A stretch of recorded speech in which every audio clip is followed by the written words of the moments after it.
Good morning, folks. Home Handyman, and we're talking today about compressors. We went back and forth a few times on the forum asking, what do people favor? What do they like? How are they using them?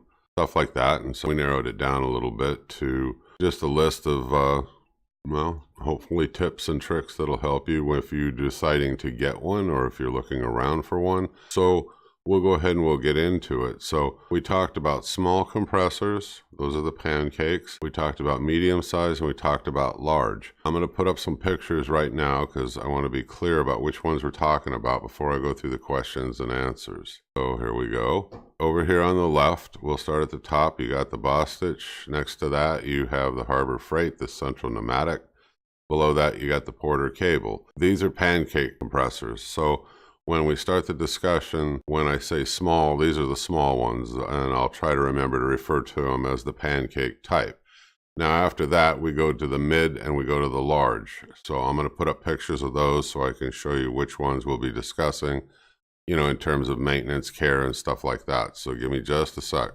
Okay, now starting over on the far left, that's Harbor Freight's Central Pneumatic. In the middle, you got the Ingersoll Rand. And on the end, you have the DeWalt. Now, starting on the left, the Central Pneumatic is the one that we would consider a mid-sized. Now, the next two, the Ingersoll Rand and the DeWalt, we consider large-sized compressors. And there's a difference in them, and you'll see, and we'll talk about them pretty soon. But now, the pancake ones that I showed you, and the Central Pneumatic, which is just an example, of what I call mid-range or mid-level compressors. If you take a look at that and compare it to the two large ones, you'll see that the two large ones have got a separate motor from a separate compressor. And that's important to know when we get into these discussions, when you hear me talking about the differences between units that have separate motors and compressors versus the ones that's totally enclosed. We're going to go ahead and start the questions and answers, and we're going to talk in general about them and the maintenance of them and what people think of them. So here we go. I'm going to switch sides, put a different I'll probably leave the same background up. I'm playing around with a new software program. We'll just see how it works for the video.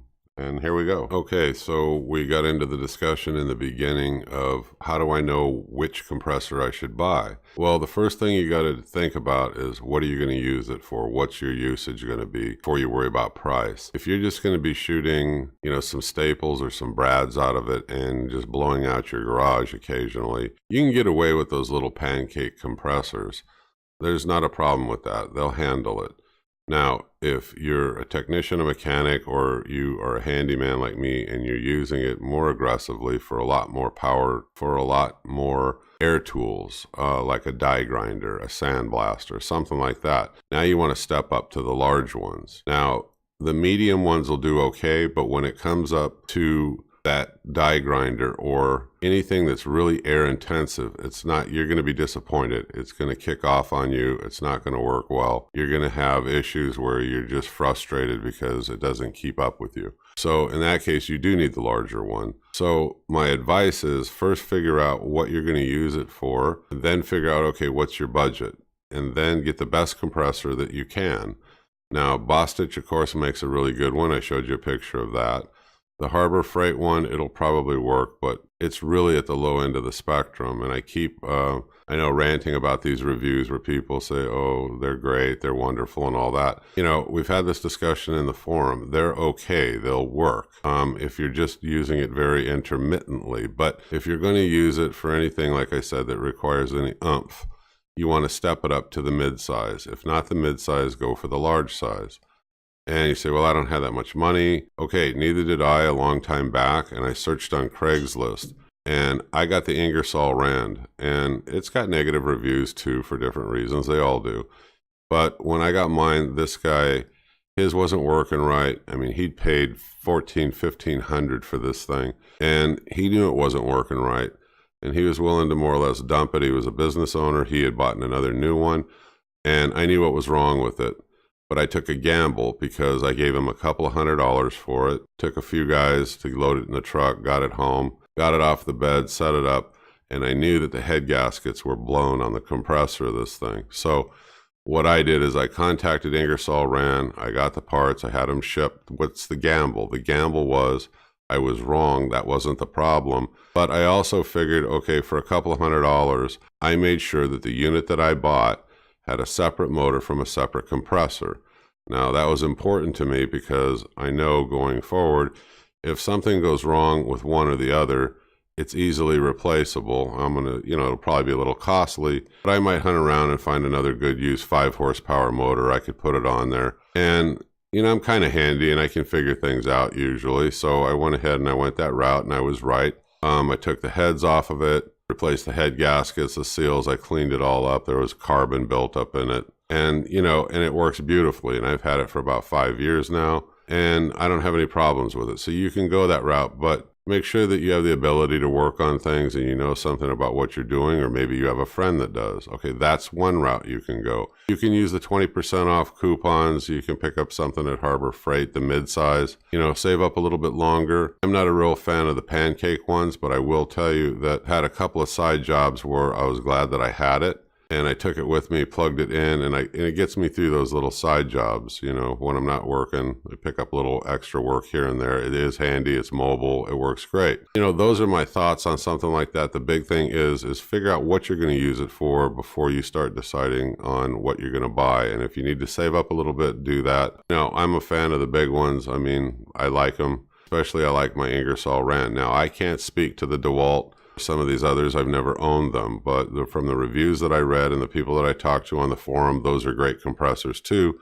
You do what you run across. Okay, let's move into the questions and answers now. Okay, so the first question is we're talking about when you buy them new. It doesn't matter which one it is.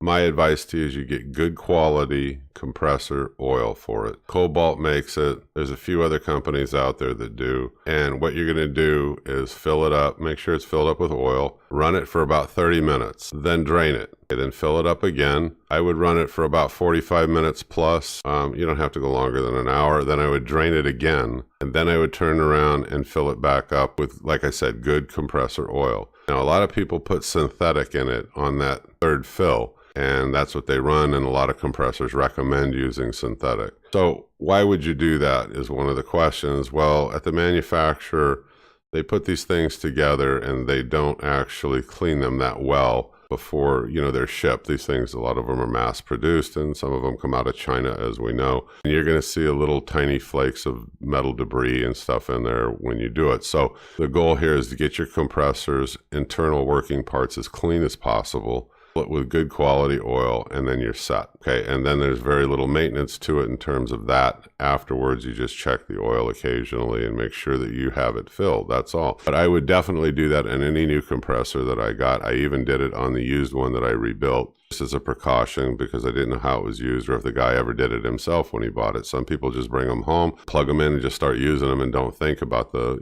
maintenance or the care of them. My attitude is you spend a lot of money on them probably, and it's a good quality tool, so take care of it. And this is a very minor, easy to do thing. Anybody can do it. That's what I would do. Okay, let's move on. Okay, well, what about buying, these cheaper lower end compressors if you're one of the intermittent people?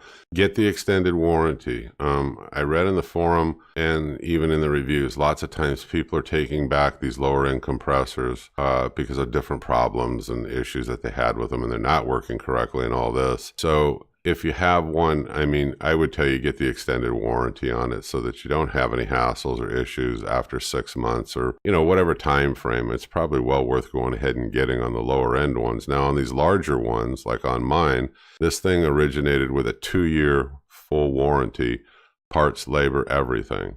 And, like I said, I even called Ingersoll Rand. They're very friendly on the phone. The customer service is good. They were helpful. They told them about the model, exactly what parts I needed, even suggesting, a couple other small parts that were easily replaceable as long as I was doing all this. So, you want good customer service. You want to be able to return it if there's a problem within a short period of time. Be careful. Some of these stores, I'm being told, are charge a restocking fee. So make sure that you're aware of that up front before you buy it. Sometimes it's 20 and 30%. So that's pretty steep. It's like, yeah, we have a no hassle return. Oh, but look, we've got a restocking fee. Nobody likes that. So I would definitely check into that. Okay, next question. What do most air tools run at? I don't know, but I probably somewhere around 90 PSI. If that answers your question. Again, you know, take a look at the compressor itself and see what it's capable of doing and what you're going to use it for. Okay, let's see. Well, when you step into that, the question is, how much power do I need? Well, when you step into that 60-gallon range and above on these compressors, my advice and my opinion is you got to have 220. There's no way around it. Now, you can put an adapter, maybe plug it into your dryer outlet in the garage. But if not, you got to take into consideration if you're able to do it, or you're going to have to hire an electrician to run that 220 line, you know, out into your garage where you want it. Now, I did that, and I hired an electrician to do the final tie-in. Okay, you don't want any danger problems of burning down your house, but I was able to run the conduit. I was able to pull the wire. I had him come over and do the final tie-in on the breaker part of it, like I said, as a safety precaution. But you're definitely going to need that 220. You're not going to be sorry. I love the 220. On the 110, you know, somebody in the forum said, you know, they kept trying to hook it up with an extension cord. It's not going to work. Okay, first of all, you better have, it would be better if you had a dedicated circuit to a 20 amp breaker. But you got a 15 amp breaker and you're using like generic extension cords from home, and you're wondering why your compressor won't turn on. Well, there's your issue in troubleshooting, okay? You got to have about 12 gauge is what I would tell you to use, 12 gauge wire. And I wouldn't run it like a long distance, okay? But using 12 gauge wire, whether it's 110 or 220, you want good gauge wire to start, or that compressor is not going to work. That's probably a troubleshooting question, but you know, if you're running the 220, you want the 12 gauge, you want the dedicated breaker if possible, to at least a 20 amp breaker. Now, if you're using the 110, you still want to stay away from like long extension cords and stuff like that. It's your compressor is just not going to work right, especially when you hit these 60-gallon and above. Okay, so let's move on and see what else. Okay, the question is, what do you look for specifically when you're looking to buy one of these compressors? Okay, if I'm looking in, you know, let's say the mid-range to the large, you know, you're not so it is important to know the horsepower, and yes, it's important to know the PSI. What's the most important is going to be the CFM. Okay, now, you know, the better the CFM, the better the airflow at the business end of your hose, okay? And the more your not your power tools, your air tools are going to work much better if you've got a good CFM coming out of it. Now, horsepower is important. Yes, you'll fill up the tank faster and those things. So you want to look at all three, but if you had to put them in order, you know, I'd put CFM first, then, you know, your horsepower and your PSI, but, you know, definitely the CFM. What if you think your compressor kicks on after it's been sitting there for a while and you're not using it? Well, you probably have a minor leak somewhere. Get a little soapy water, throw it on your fittings, look for the bubbles. That's something we've all probably done. Figure out what it is, take it apart, wrap it with Teflon tape, put it back on, and just troubleshoot your way along. You'll figure out, you know, where the leak is. If it's sitting there and you're not using it, and in an hour or two it kicks back on, you have a leak somewhere. So you have a whitish, milky looking oil. I have a friend that has that problem, and it means you're getting water into the oil somehow.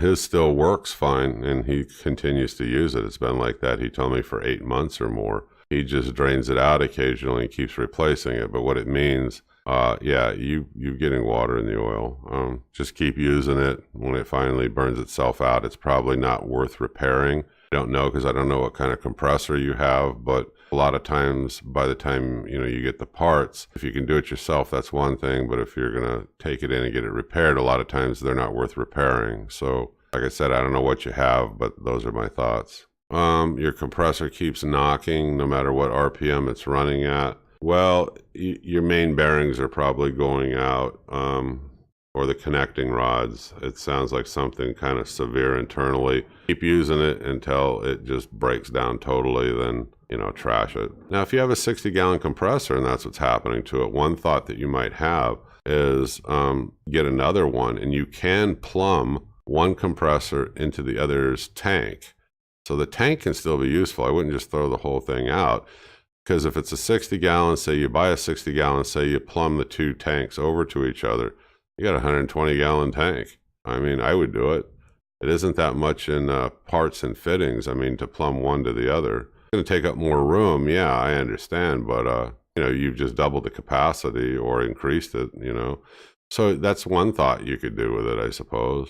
All right, let's move on.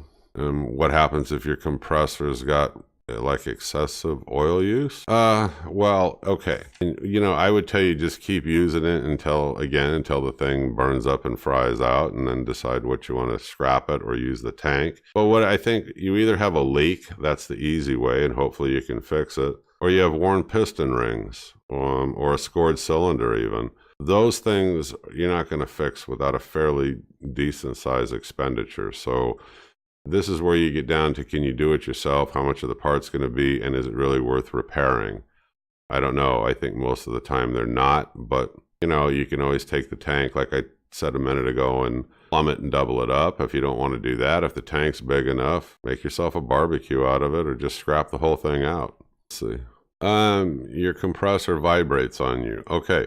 Mine did too. It's a large Ingersoll ran, like I said. Let me put up a picture of it. Hold on a second. Actually, I went and I put up, you know, all three of them. Okay, so it vibrates. Okay, on mine, I took 6x6 beams, two of them, made them a little longer than the base of the compressor, of course, and I bolted the compressor down to it. That solved my problem.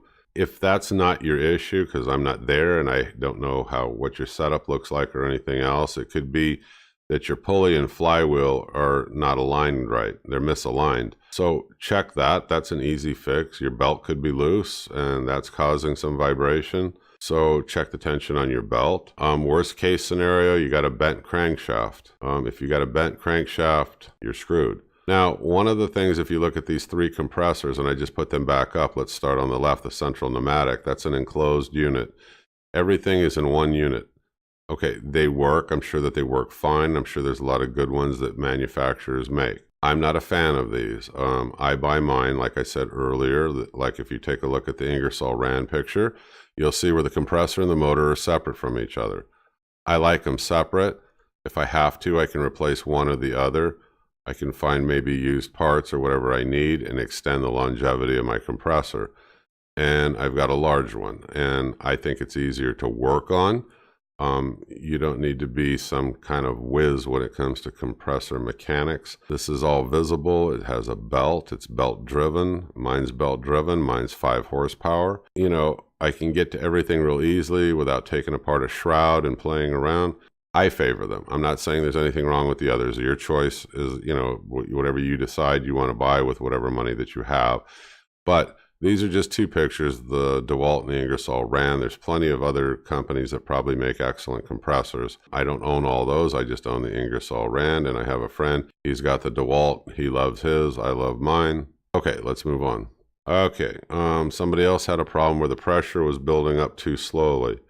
Well, first check to see if you got a dirty filter, because that'll cause it. You may have a blown head gasket, and that's causing the buildup, you know, to be really, really slow on you. You can check the low pressure intake or, you know, the discharge valve and see if those are faulty. Loose belts, I would just go over everything. It's got to be one of those things. I don't know which one. Like I keep saying, I'm not, you know, where I can, you know, see what your compressor looks like or what it's doing, but those are generalized troubleshooting things that you can fix, or things that they say it's causing the problem. All right, let's move on. The reset switch keeps popping on your electric motor. Okay, well, check the unloader valve on the top of the head. A lot of times, even when you get these new, this is a problem, and people think, oh, it's busted and I need to take it back. You can take it back. You'll eventually get one, I suppose, that works. But if you take that unloader valve and you take it off of there, this is where the sticking almost always is happening, okay? And this is what's causing almost like an overload on that motor and causes that reset to pop. And you sit there and think it's frustrating. You don't know what to do about it. Drain all the air out of your tank, then shut it off, and then shut the valve, and then fire it up. If it does not pop that reset, that's your problem. That proves it right there that it's in the unloader valve.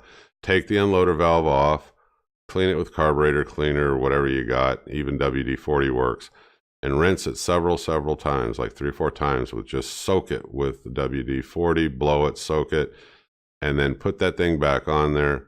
Your problem will go away. It'll never happen again. What happens at the factory is they don't put very much lubrication in these unloader valves, and they get to where they stick. So like I said, they're mass produced, but it's an easy fix. It's a frustrating thing because you bought the unit, you expect it to run perfectly fine and flawless, and it doesn't. And then you get frustrated and you want to take it back. So the unloader valve, it's easy. Like I said, get all the air out of it, shut the valve off. If it runs and fills up and doesn't trip on you, it's the unloader valve, and it's just sticking, and it's kind of an easy fix. Let's see. Now it's, look, it's, at the manufacturer, they just don't, I don't know. They just don't clean them out, I suppose, the way they should or something. Okay, let's move on. People complaining that their compressors are loud. Yes, they're loud, especially the little pancake ones. They're very loud. Mid-sized ones, some of them are loud, some of them are quiet. My large Ingersoll Rand, it's not quiet, but I've just adapted to the noise, I guess. You just desensitized after a while because it kicks on, it kicks off. It doesn't bother me that much. I mean, it's not obnoxiously loud, but I know what you mean because I have one of the pancake compressors, and it's loud. You got to get used to it, but like I said, it'll work. I mean, they still work okay. All right, let's move on.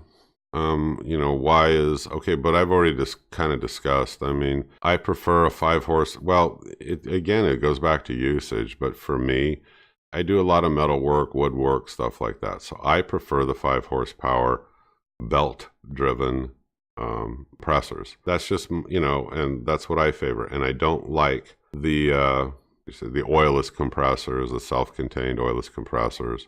I just don't like them. I mean, I like the ones where you put in oil. I believe that they last a lot longer. They're not that hard to maintain. We kind of already went over all of that. I'm just not a fan of the oilless. If you have good luck with it, I think it's fine. It's just my personal opinion on that, Well, they're talking about, we're all talking about condensation buildup.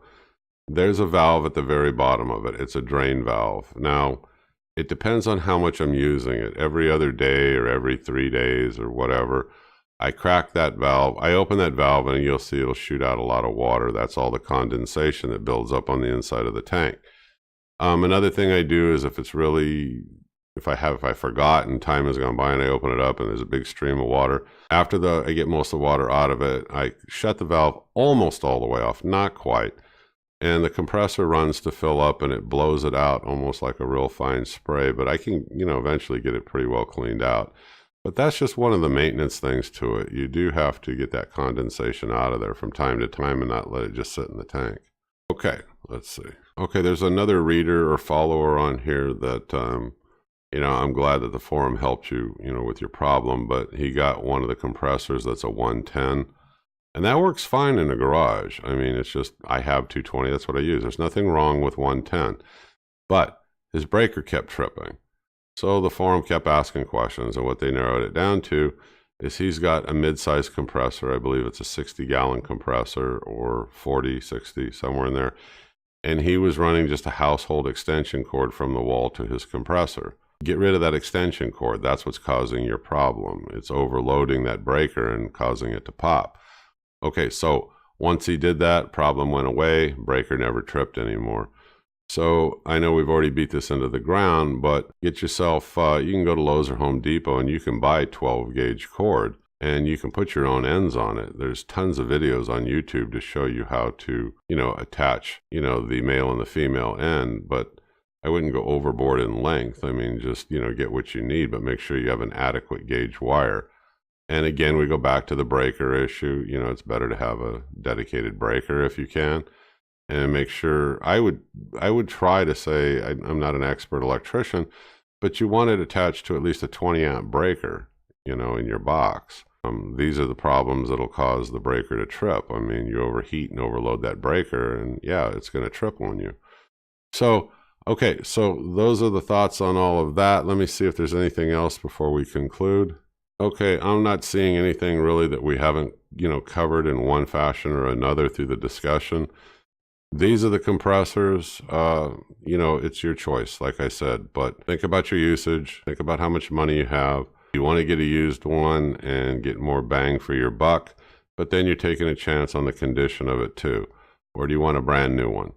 So these are personal decisions that you're going to have to make, but hopefully some of the tips and things that we talked about in here will get you off to a good start. Especially get that oil out of there, put fresh oil in it, go through the break-in like I told you, the 3 steps. I definitely would do all 3 steps. Then you decide on the synthetic oil or regular compressor oil, but you definitely on a new compressor want to do that. It'll increase the longevity of your compressor a lot, okay? So, all right, Home Handyman, I'm concluding this. It's probably been too long already. You folks have a good day. I'll see you on the next video. Bye-bye.